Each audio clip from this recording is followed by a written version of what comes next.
মাত্র 500 টাকায় স্কুটি রেন্টে পাওয়া যাচ্ছে। এটা শুনে কিন্তু মানালি থেকে রোটাং পাস যাওয়ার জন্য আমি আজকে স্কুটি হায়ার করতে এসেছি, সেজন্য স্কুটিটা একটা জাস্ট চেক করে নিচ্ছি। বেরিয়ে পড়েছি আটাল টানেলের উদ্দেশ্যে। এখান থেকে আটাল টানেল রোটাং পাসে 24 কিলোমিটার, আর লে লাদাখ হচ্ছে 26 কিলোমিটার। আর অসাধারণ একটা ভিউ, জাস্ট নিচে দেখো ঝর্ণার জল, আর ওই দূরে দেখা যাচ্ছে পাহাড়। দারুণ একটা ভিউর সাথে কিন্তু আমরা এগিয়ে চলেছি। দারুণভাবে স্কুটি হায়ার করে নিয়েছি। স্কুটি এখানে পড়েছে মাত্র কিন্তু 700 টাকা। 700 টাকায় স্কুটি পেয়ে গেছি। আর স্কুটি নিয়ে এখান থেকে যাবো হচ্ছে আটাল টানেলের উদ্দেশ্যে। আটাল টানেল থেকে ডিভাইড হয়ে যায় রোড, সেখান থেকে এবার কোন দিকে যাব সেটা তোমাদের সাথে ওখানে গিয়ে বলবো। মানালি থেকে রোটাং পাস যাওয়ার পথে যে ভিউগুলো জাস্ট দেখা যায় না, অসাধারণ। জাস্ট ভিউগুলো দেখো। হিমাচল প্রদেশ সত্যি খুবই সুন্দর জায়গা, সেই জন্য কিন্তু এখানে যদি বাইক নিয়ে তোমরা ঘোরো না সত্যি, তাহলে কিন্তু মনে হবে পয়সা উসুল। নাহলে যদি ক্যাবে করে যাও, ক্যাব দাঁড়াবে না সব জায়গায়, এক্সপ্লোর করতে পারবে না, এনজয় করতে পারবে না। বাইক নিয়ে ঘুরলে কিন্তু সত্যি সেরা। তার জন্য লাইসেন্স লাগবে, তার জন্য কিন্তু 500 থেকে 600 টাকা মতো। এই ভিউটা জাস্ট দেখো, কি সুন্দর লাগছে। একদম উপরে লে লাদাখ থেকে কিন্তু এই জলটা আসছে। অসাধারণ ভিউ, উপরে বরফের পাহাড় আর নিচে কি সুন্দর, দারুণ। এরকম দৃশ্য দাঁড়িয়ে দাঁড়িয়ে দেখবো বলে কিন্তু বাইক ভাড়া করেছি। বাইক ভাড়া করে কিন্তু এইসব দৃশ্যগুলো দেখতে বেশ মজা লাগে, দারুণ। হেলমেটটা জাস্ট ইগনোর করে, হেলমেটটা একদম পাছায় দিয়েছে, কিছু করার নেই। যেরকম হেলমেট এখানে পাওয়া যায় ভাড়ার সাথে, সেরকমই হেলমেট। যাই হোক, আমরা এখান থেকে তাহলে রওনা দিই, আর একটু এগিয়ে যাই সামনে, আরও বরফের দিকে একটু এগিয়ে যাই।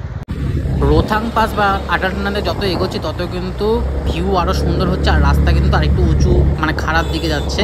আমরা কিন্তু এক পাহাড় থেকে আরেক পাহাড়ে যাচ্ছি, সেই অপরূপ দৃশ্য দেখতে দেখতে কিন্তু মানে দারুণ লাগছে, অসাধারণ। কি বলবো, মানে মনের কথা বোঝাতে পারবো না। তোমরা যদি ভিউটা দেখো, ভিউটা দেখলে বুঝতে পারবে। আর এখানকার পাহাড়গুলো কিন্তু খাড়া খাড়া টাইপের, আর খুবই সুন্দর দেখতে। হিমাচল প্রদেশ সত্যি খুব সুন্দর। হিমাচল প্রদেশের যে কোনো প্রান্তে যাও, সিমলা যাও, মানালি যাও, এখানকার পাহাড়গুলো দারুণ। এই পাহাড় দুটো দেখো, যমজ পাহাড় মনে হয়, একসাথে রয়েছে দুটো পাহাড়। আর রাস্তাগুলো এখানকার অসাধারণ, কোনো গর্ত টর্ত কিচ্ছু নেই, একদম দারুণ রাস্তা। আর এখানে সামনে পেট্রোল পাম্প আছে, আর আটাল টানেল অবধি কিন্তু টোটাল 3খানা পেট্রোল পাম্প আছে। এই পেট্রোল পাম্পে পেট্রোল ভরে আমরা কিন্তু এখন আটাল টানেল থেকে চলে যাব রোটাং পাস। রোটাং পাস থেকে সিসুও যাওয়া যায়, সিসু থেকে লাদাখ অনেক কটা রুট আছে, সেই রুট দিয়েই কিন্তু তোমরা দেখতে পারবে। আর সামনে কিন্তু বরফের পাহাড়টাও দেখা যাচ্ছে, ভিজিবিলিটি পড়ছে। এমনি শীতকালে আসলে কিন্তু এখান থেকে গাড়ি পাওয়া যায়, আর গাড়ি নিয়ে যেতে হয় কিন্তু তোমার সোলাং ভ্যালি অব্দি যেতে পারবে, রোটাং পাস অব্দি যেতে পারবে। রোটাং পাস কিন্তু শীতকালে পুরো ক্লোজ থাকে, কারণ প্রচুর বরফ থাকে। জাস্ট 1 মাস হচ্ছে রোটাং পাস খুলেছে, সেই জন্য কিন্তু আমরা রোটাং পাস দেখার জন্য কিন্তু বেরিয়ে পড়েছি স্কুটি নিয়ে। দেখো এখানে দেখি যে কত কিলোমিটার বাকি রয়েছে, আর রাস্তা দেখো কতটা চওড়া। আর এখানে রাস্তা যেরকম সুন্দর, চওড়াও, আর দারুণ ভিউ। আমরা কিন্তু এখন উপরের দিকে উঠছি, খাড়া রাস্তায় উঠছি, আর সেরকমই যত উপরে উঠছি না তত মনে হচ্ছে পাহাড়গুলো নিচে চলে যাচ্ছে, মানে অন্য পাহাড়গুলো মনে হচ্ছে নিচে চলে যাচ্ছে, আমি আরেক পাহাড়ের উপর উঠে যাচ্ছি। আর ঠান্ডাও অনেকটা বেড়ে গেছে। আর দেখো বরফের পাহাড়গুলো কিন্তু সত্যি দেখা যায়, সামনে কত বরফ পড়ে রয়েছে। এটা কিন্তু রোটাং পাস শিশুতে গেলে তোমরা কিন্তু এই বরফের পাহাড়গুলো দেখতে পারবে, মানে মানালি থেকে কাছাকাছি। এর জন্য কোনো পারমিট লাগে না। এরপরে যদি তোমরা যেতে চাও, শিশুর থেকে যদি বাইরে যেতে চাও আর একটু দূরে লাদাখের দিকে, তখন কিন্তু পারমিট লাগবে। আর শিশুর থেকে চেক পয়েন্ট আছে, ওখানে কিন্তু 50 টাকা বাইকের জন্য কিন্তু ভাড়া মানে চালান কাটে, সে 50 টাকা দিয়ে কিন্তু আরেকটু এগিয়ে যাওয়া যায়। এই রোডটা সত্যি অসাধারণ।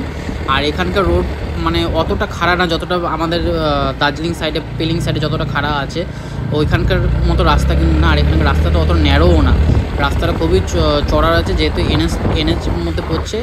ন্যাশনাল হাইওয়ের মধ্যে যেই সব রোডগুলো আছে, সেই রোডগুলো সত্যি অনেকটাই বেশি চওড়া। যাই হোক, এর পরের ভিডিও দেখার জন্য কিন্তু পেজটাকে ফলো করে নিও, পরপর পার্ট আসবে আর তোমাদের সাথে শেয়ার করব। দেখা হবে পরের পার্টের সাথে, ততক্ষণ টাটা, বাই বাই।